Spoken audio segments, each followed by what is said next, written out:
Burudi lake থেকে লেকের সামনে খাওয়া দাওয়া করে সোজা চলে এসেছি ফুলডুংরিতে।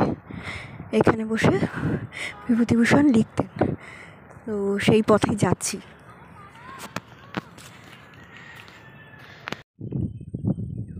আমরা এখন ঘাটশিলা সূর্য মন্দিরে চলে এসেছি। দেখো, রোদে দেখা যাচ্ছে না, ভেতরটা একটু দেখিয়ে দেবো। সূর্য মন্দিরের পিছনে সুবর্ণরেখা নদী দেখিয়ে দিচ্ছে। দেখো,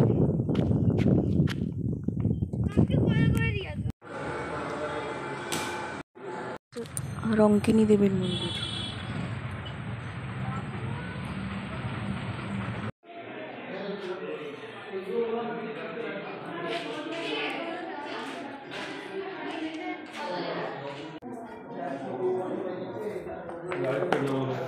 ও, এটা একটা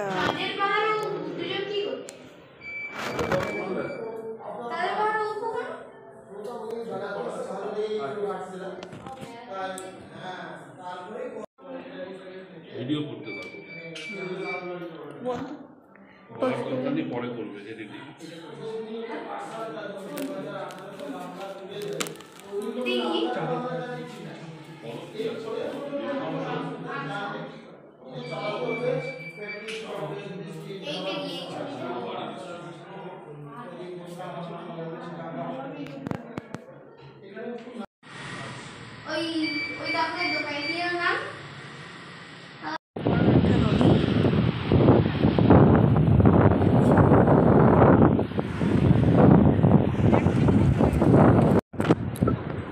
আমরা চলে এসেছি রাতমোহনা ওয়াটারফলসে।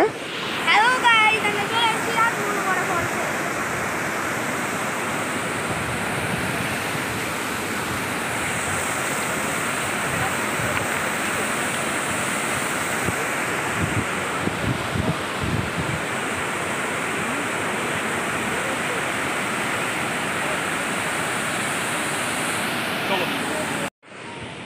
রাতমোহনা ওয়াটারফলসে আমরা পৌঁছে গেছি।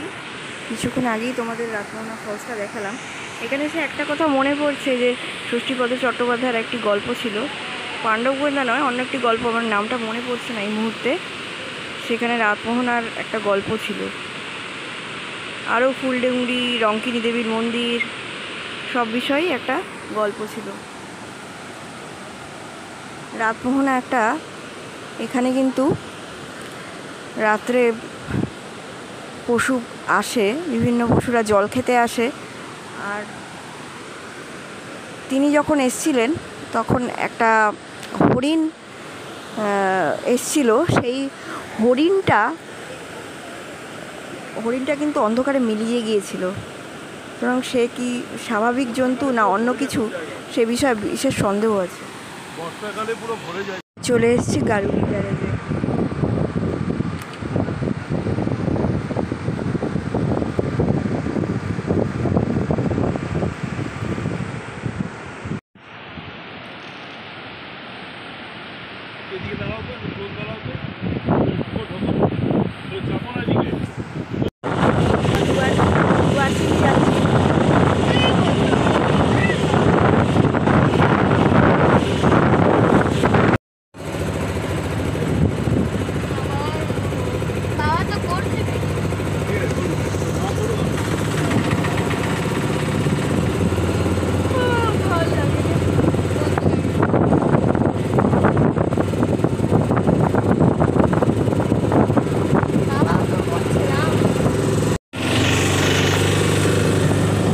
আমরা পশ্চিমবঙ্গের মধ্যে ঢুকে গেছি।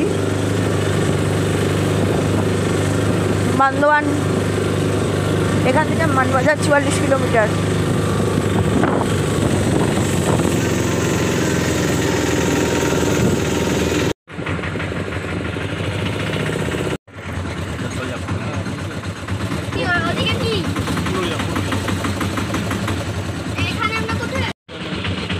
সাতগুরুম নদী, আমরা দুয়ারসিনি জঙ্গলের মধ্যে ঢুকেছি।